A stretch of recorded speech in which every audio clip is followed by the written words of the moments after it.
Okay, first, like, subscribe, share.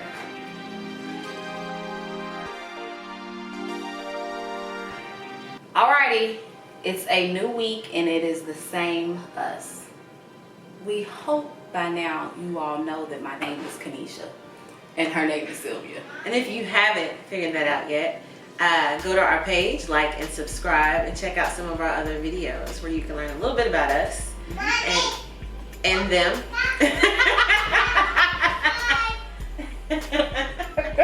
We're rolling on.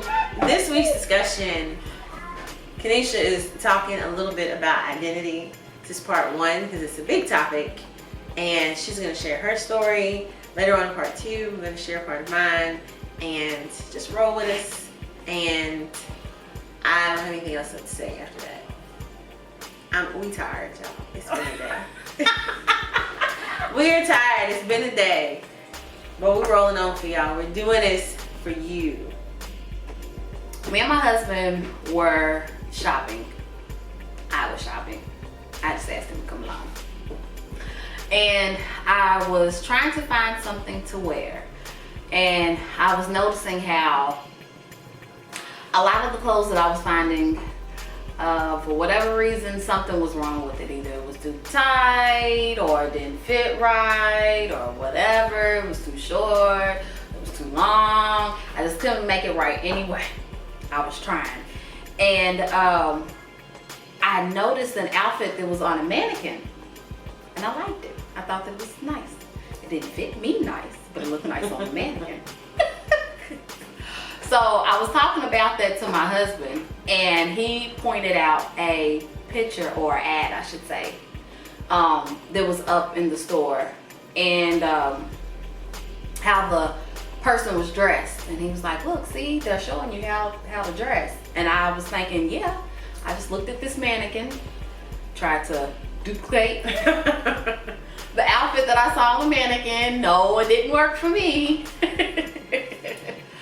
But after taking in how I tried to duplicate the outfit that I saw on the mannequin, and him pointing out the ad and saying, see, they're trying to show you how to dress.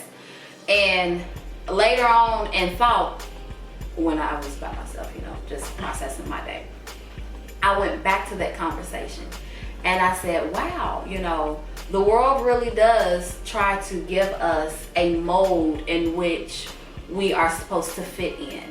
How we do our hair, how we dress, what success means, how we spend our money, what's good health. I mean, it goes on and on and on. But whatever it is that you're trying to obtain, there is a mannequin in the world that you can look at, that you can try to duplicate. That image that you had in your mind that you were supposed to make while you were shopping didn't work. No. And oftentimes it's unrealistic. It is. It's unrealistic because you're trying to look like something else.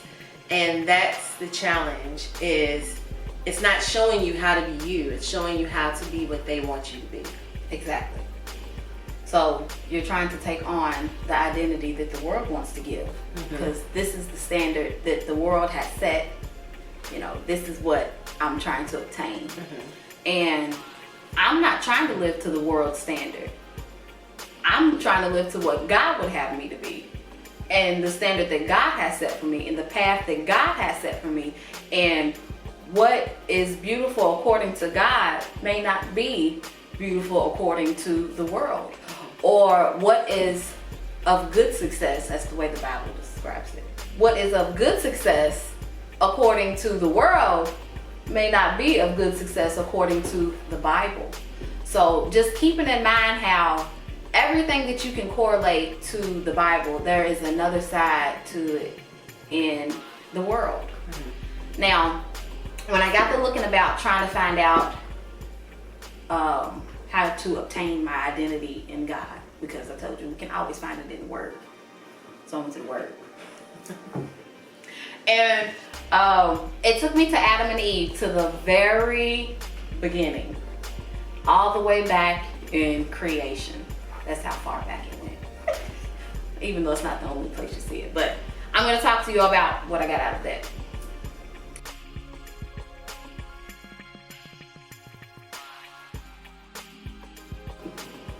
In verse 26, when God created Adam and Eve, and he said that he made them in his image and in his likeness, it goes beyond the look.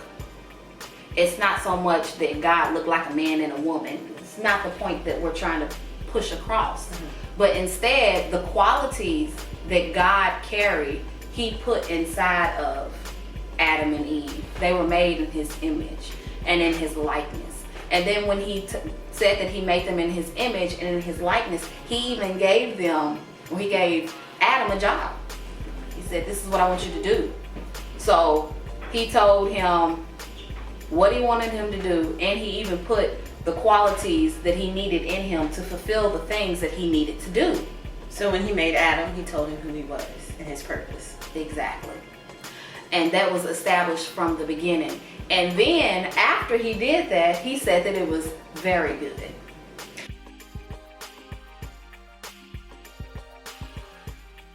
Okay, so now if you know anything about creation and Adam and Eve, you know that it was not long. It was not long before they found themselves on the other end, the other spectrum, the other side. They were losing their fellowship with God. And what's ironic is that the same things that we struggle with today is the same way that they were tempted all the way back in the beginning of time. Well, you had a little commercial right here in the garden. There was an ad that came across. The snake, serpent, whatever you like to call it, came with a little commercial. Hey, if you do this, you'll get this. And it was all trickery to make Eve second guess what had already been presented for her. The identity that God had gave Adam and Eve, which was sufficient, which was good. Which was very good. It was very good according to God. She second guessed it when she listened to what the serpent or the world told her that she could obtain. And in that split moment, she listened to it and lost the whole identity that God gave her was lost. So the world does the same thing to us now, right?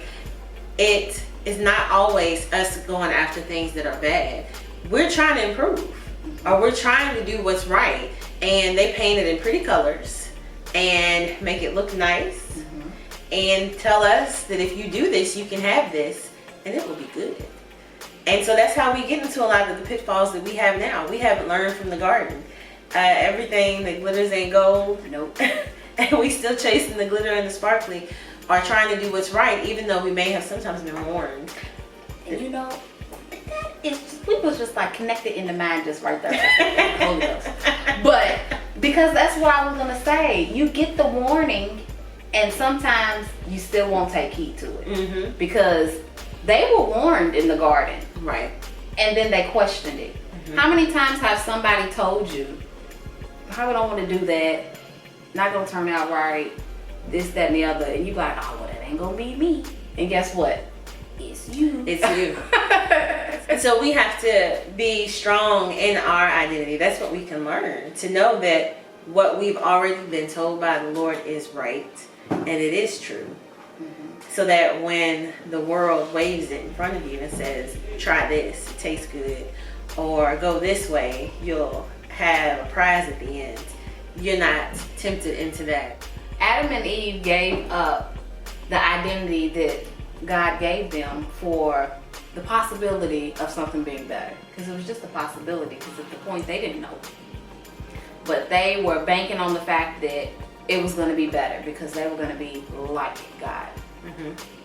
So after they realized it wasn't as good as what they thought it was going to be, after they ate from the tree and they were like, oh, okay, I guess this isn't what I thought it was going to be. They realized things about themselves that wasn't necessarily, I guess you could say, pleasant, but they never took any thought of the fact that they were naked. I don't know if we can call naked not being pleasant, or they didn't know the difference. It was not relevant. there we go. That's a better word for it. Relevant. Or they were aware of it. It didn't have such a impact on them because they didn't know. But once they did what they did, it showed them things about themselves that it showed them more things about themselves that they were uncomfortable with. Because now that I've lost my identity in Christ, well now I'm noticing this about myself. Oh, I'm naked. When they discovered they were naked, they tried to cover themselves. But later, God covered them. He Right. provided the clothing for them. Because they had sown what did they sow? Fig leaves or something? Yeah, it was some leaves, They had done it. but it wasn't sufficient. That's the challenge with this story, is we're tempted to fill in gaps with things, with our perceptions, right? Because people give the image that Eve was greedy and that she was trying. No, she just someone said, "Oh, this is right," and she wasn't smart enough to know that, right? And she wasn't saying, "I'm challenging God." She was just like, "No, I'm not supposed to do that." He's like, "If you do this, this will work out right." Oh, okay. Right? So, I mean, which is what we do. That's how we are. If you buy all of these clothes, you'll look like a superstar. Oh, okay. I'm gonna buy those You clothes. buy them all. And listen to how silly it sounds, but that was the world's first commercial. That was the word. It was. Now, that was a very good was the analogy. world's This is the first commercial. If you buy these, If you eat from this tree, and we're still doing it. We are still falling for that con to this day. Every time that commercial plays, if you take this, if you buy that, if you drive this car, if you get this job, if you go to this school, you will have these things. And we still believe that what we need is in the world today. When what we don't understand is that God has already provided everything we need, and we don't have to pursue those things. not at all. So we sacrifice ourselves all our lives trying to pursue these things when He has already given it to us.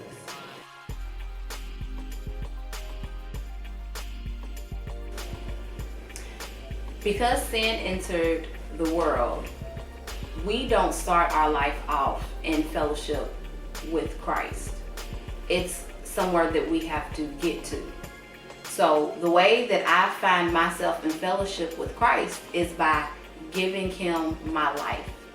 My life is my sacrifice to Christ. And when I give Him my life, He can give me my identity. So this is what you're going to do with the life that you have.